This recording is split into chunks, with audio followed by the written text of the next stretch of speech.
Bonjour, c'est dans la suite de la transformation d'une fenêtre en simple vitrage et double vitrage. Pour vous expliquer tout, cette suite, c'est 5 fenêtres qui ont été tournées, pas forcément à la suite. Donc vous voyez une fenêtre, puis une autre, puis une autre, puis une autre. Voilà.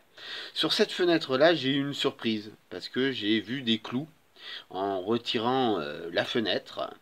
Ce qui permettait évidemment de voir ici. Donc là, on peut voir le clou ici, mais il y en a plusieurs qui sont mis ici ou là-haut.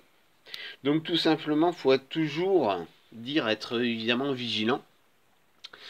Tout outil de coupe évidemment n'aime pas la ferraille, et donc après pour les enlever ici, il faut non pas utiliser un ciseau à bois, mais évidemment un petit tournevis. Il faut faire un petit trou par rapport à ça, agrandir, pour que derrière la tenaille, donc moi j'ai la tenaille, appelée aussi un peu la tenaille du dentiste, pour faire rigoler un peu, enfin pour ceux qui ont le sens de l'humour, et donc pour prendre tout simplement ce clou. Donc il faut être très très vigilant. Sur les premières fenêtres, je n'ai rien eu.